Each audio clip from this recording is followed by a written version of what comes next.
Hey friends, hey, welcome back to my channel. Today we're going to talk about what it was like to live in Ketchikan, Alaska and work at a flight service station. While I'm doing that, we're going to divide up these chicken wings and chicken thighs and put them in freezer bags to put them in the freezer here. So first of all, let me just tell you, Alaska flight service stations are the only one that are still federally run by the government. Everything in the lower 48 is contracted out by a company called Leidos. So to be able to work for the federal government and do flight service station, you've got to move to Alaska. I know people are like, oh my gosh, Alaska. Oh my gosh, Alaska's so cold and so horrible. It's not bad, y'all. If I can do it, I feel like anybody can do it because I don't like being cold. And mind you, I was in Ketchikan, and Ketchikan is not like Anchorage or Fairbanks or Kenai, because there's not a flight service station in Anchorage. But we were not like that. We were more like, I describe the weather kind of like Seattle. We get a ton of rain. Our winters are mild. Yes, we do get snow, but nothing insane. But let's talk about the flight service station. If you don't know what a flight service station is, it's kind of like we do a little bit of everything. We put the weather out. We put the weather out, we brief pilots about the weather, we give clearances, we give advisories as far as like where other aircrafts are. We do a little bit of everything. And it makes the job fun because nothing is ever the same. Each day is different because the weather is always changing. Pilots are changing, different scenarios come up. Let me tell you about what a day is like. Let's say you do the morning shift. If you're on the morning shift, then you would get the first ferry to the island. Did I tell you? I probably didn't tell you. Ketchikan, the city, is on another island called Revillagigedo. Then you have the channel in the center. It's a body of water that is called the channel, and that's the Tongass Narrows. So you take a ferry over through the Tongass Narrows to the airport, which is on the island called Gravina. There's only two ways to get to Ketchikan, is either by boat or by plane. So in the morning, you get the first ferry across, which is for employees. You cross the ferry, you cross over on the ferry, and then you'll walk up to the airport. And we are on the top floor, and once you get in, that's when you're going to start your morning routine. You're going to start opening up our flight service station because it's only open. I've been gone 2.5 years. We open up at 6:15 and then we close at 9:15 p.m. You open up at 6:15 a.m., close at 9:15 p.m. So you're going to be on the first ferry, and then whoever relieves you, they're going to be on the last ferry. And once the ferry is done, it's done. That's it.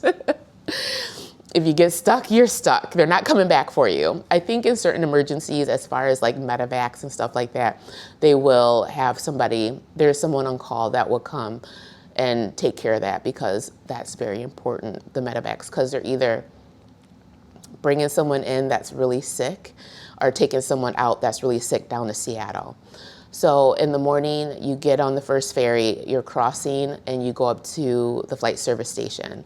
And we're preparing to open up at 6:15.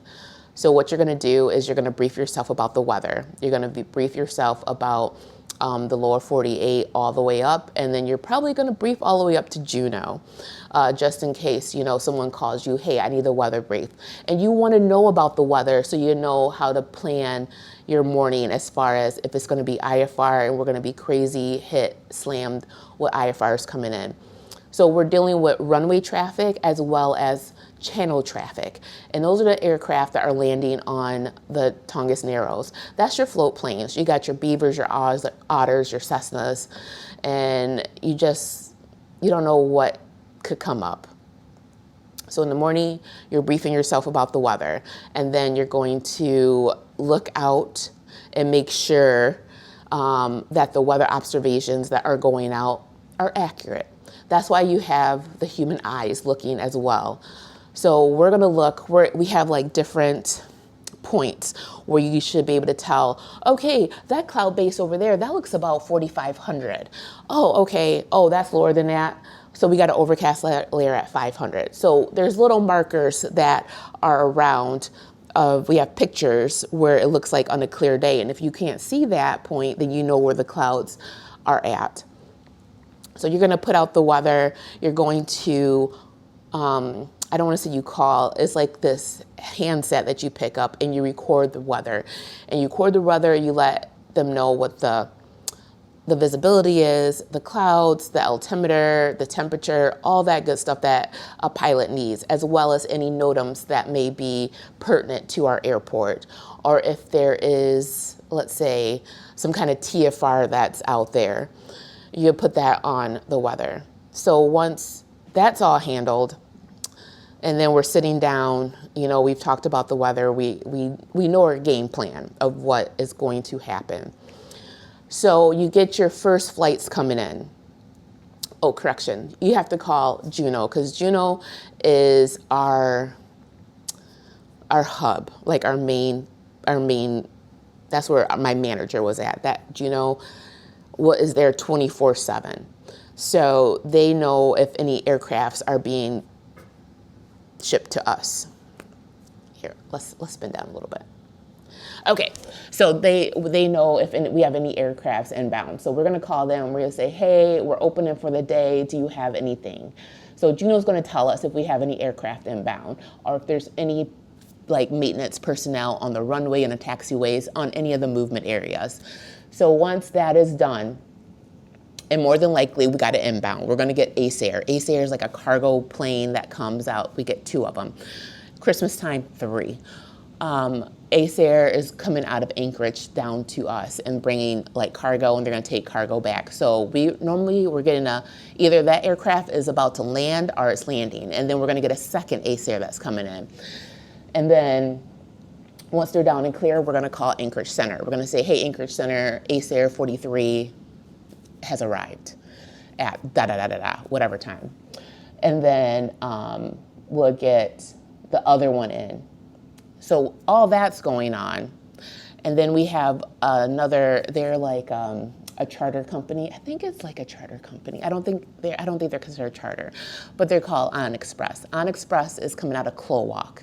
They're coming out of Clowalk with passengers that need to come to Ketchikan, or they need to catch an Alaska Airlines flight. So we're gonna get either 2 or 3 of those, depending on the holidays. I feel like it's 3, in the summers it's 3, and the other time it's 2. So the first one's gonna call up, they're gonna call up and get their clearance or file a VFR flight plan, depending on what the weather is. So if they're getting a clearance, they call us up, and then we'll have to call Anchorage Center on our phone. And we'll call them, we'll get the clearance, and we're gonna relay that clearance back to On Express. And once they depart, they're going to let us know over the radio, On Express 401 departed, whatever time. And then we're gonna relay that back to Anchorage Center, and they're gonna tell us, okay, show them inbound in 25 minutes. So once that's done, we got the first one up in the air, then we have Alaska's coming in. On Express will probably land before we get the strips for Alaska Airlines. So we have 2 On Express coming in, they're landing, and then we're gonna have Ace Airs getting ready to depart out, heading back north. I think they probably used to go to like Petersburg and Wrangell, if I remember correctly. So we got them off. And then we have the Alaska's coming in. Alaska's gonna start coming in, and mind you, while all this is going on, we have float planes taking off and landing. So we have the Alaska coming up from the south. Alaska, let's see, I can't remember the numbers now, but odd numbers come up from the south, and then even numbers are coming down from the north. So we're gonna have an Alaska coming up from Seattle, and we'll get our inbound, we'll get the ETA, and then they're gonna land. And then we have the one that's coming down from the north, and we're gonna get their inbound, they're gonna land. And then there's like a whole bunch of mixing going on. People are getting off their flight, staying in Ketchikan, are getting off on Express, going north or south, whichever direction they're going. So with all that going on, like I said, we still have float planes flying back and forth, like coming in and going and landing. It can be kind of chaotic, and especially when all of the runway traffic is going on. So once that's all settled. So we have maybe like 45 minutes of like a little bit of a downtime while everything is going on the ramps. So once that is done, now they're calling us to get their clearances. Let me tell you, every one of them are they're trying to get their clearance at the same exact time. So that's a cluster sometime, but you have to keep your cool and you're going to get it done. And you can only talk to one person at a time. So we're getting their clearances, we're relaying it back to everybody, and then everybody wants to dash to the runway to depart at the same time.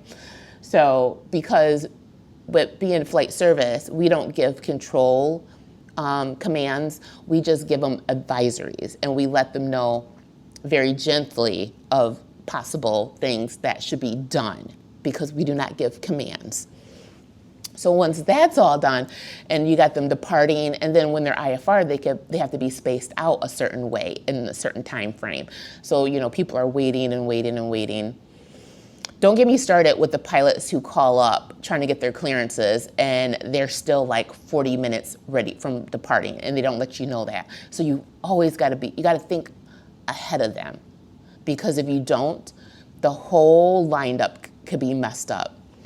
So we're dealing with all that, and that's probably from like 8:30 in the morning till about 10 o'clock in the morning, 10:30, and then it kind of dies down a little bit. Now I'm talking wintertime. Summertime, there's no die down, because in the summertime, you've got people coming and going, people going on fishing trips that are being flown out to different islands. You have the cruise ships where people are doing tours in the misty fjords.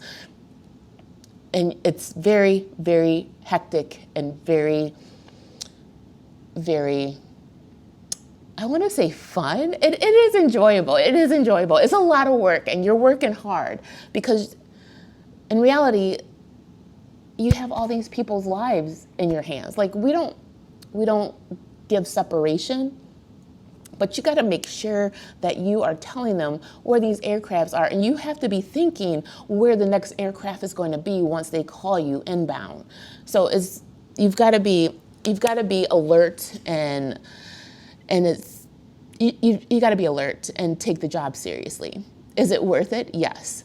So you're doing this all day, and then you get the most random phone calls, and then mixed in there, you have to be putting the weather out every hour, and then you have to also, and then like you could also have people coming up wanting briefings. So it could be very, very, very, very busy. Do I miss it? Yes, I do. I do miss it, but it's fun. It's fun. Okay, let's see, what else would you like to know? So you're doing that all day, and then your relief comes in at 1, and then they have to brief themselves about the weather, and then they're gonna end up like taking their positions, and you get off and you get like a little bit of a break. Normally, the way it works, and I can only speak of like when I was there, you would have 2 people on position. And then sometimes you might have 3, but majority of the time you're working 2 people, and you had a supervisor. So you have like 1 person on inflight 1. The inflight 1 are the people who are giving the advisories to the aircraft. Like when they call in saying, Ketchikan, did they say Ketchikan radio? Oh my gosh, you guys, how do I forget this stuff? And then you give them, so when they first call in, they're calling in probably like 20 miles out or something like that. And they're like, okay, hey, report 5 miles or something like that. And then that's in flight 1. So they're dealing with all the aircraft that are in the air. That's their job. Like they are the ones talking to the planes while they're flying. In flight 2, they're talking to the planes while they're on the ground or on the water. And they're going to get their flight plans, brief them about weather, talk about NOTAMs, put out the weather every hour, do the observations. You know, that's their job. Flight 2 is working with people on the ground. And then if you're lucky to have a third person, then they'd be like the briefing person. So like they'd be the briefing position. So they have brief pilots about the weather, and then they would put the weather out. But more times than not, it's 2 people you're working with. It was a great time. I did really enjoy it. let's see, what else can we tell you? So that's pretty much the job. And then like the evening people, they would do the same thing, like talk to the aircrafts, do everything, and then they just close down the facility at nighttime. Would I do it again? Yes, I would. Yes, I would. I know it's like a really quick explanation, and I'm simplifying it quite a bit, but it's a great job. If you've ever thought about like air traffic control and you didn't know what to do, there is actually a bid out right now where you can go and work for the federal government in Alaska and do this. And the pay is pretty darn decent. I know people are always concerned about like the cost of living and stuff like that. And I don't know how, I can't speak for people with families. I cannot speak for that. I know I could speak for someone single, and I was able to make do. So that is what it's like to work at a flight service station in Ketchikan, Alaska. If you have any questions, leave a comment below. Right now, they're hiring. I think once you're done training, the base pay, like your pay is like a little bit over $60,000 a year. And then you got to remember, you get a raise in June. And then if the president feels inclined to give us a raise at all, so you get 2 raises a year. And then once you get into the FAA, I'm not going to say it's easy to move around and take other jobs, but you know, I'm not saying it's easier. But right now, that's not the job I'm doing. I live in Northern Virginia. I'm still an air traffic controller, but I do more QC work. So if you have any questions, just leave them below. I'd be more than happy to answer them. I do the best I can. And I will see you guys next time. I guess I could talk about what it's like to live in Ketchikan, Alaska. It was awesome. But that's for our next story. That's for our next video. Okay, bye guys.